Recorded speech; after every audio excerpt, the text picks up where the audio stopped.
120 secondes de tech vous est présenté par Mon Carnet. C'est l'édition du vendredi 20 juin. Une enquête de Cyber News révèle la plus grande fuite de données jamais enregistrée, avec 16 milliards d'identifiants compromis, incluant des comptes d'Apple, de Google, de Facebook et bien d'autres. Selon les experts, cette fuite récente, non issue de violations anciennes, constitue une véritable menace pour la sécurité numérique mondiale. Les chercheurs incitent les utilisateurs à changer leur mot de passe, activer la double authentification et utiliser un gestionnaire de mots de passe sans attendre. Un peu plus tôt cette semaine, je vous annonçais que la publicité allait arriver sur WhatsApp dans les mois à venir. Eh bien, on apprend maintenant que le déploiement de la pub dans l'Union européenne n'aura lieu qu'en 2026. Des inquiétudes persistent sur le partage de données entre WhatsApp, Facebook et Instagram.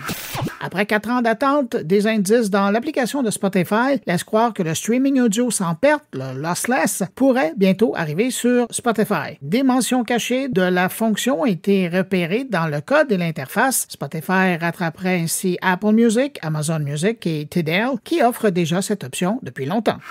Microsoft annonce une nouvelle Xbox tournée vers une plateforme ouverte, accessible sur PC, console et appareils portables. La future expérience Xbox se détache des consoles traditionnelles pour intégrer Windows, l'info nuagique et même des magasins en ligne comme Steam et Epic Games. Microsoft veut offrir une expérience de jeu fluide sans frontières.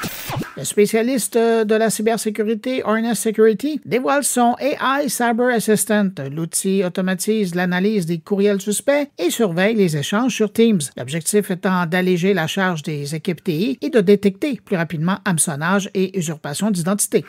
Et puis en terminant, des chercheurs du MIT ont mis au point une méthode permettant à des IA de continuer à apprendre après leur entraînement initial. Cette approche permet à une IA de générer ses propres données d'apprentissage à partir des informations reçues, puis d'ajuster ses paramètres pour s'améliorer. Si le sujet vous intéresse, vous retrouverez un article sur le sujet dans moncarnet.com. Bonne fin de semaine, à lundi.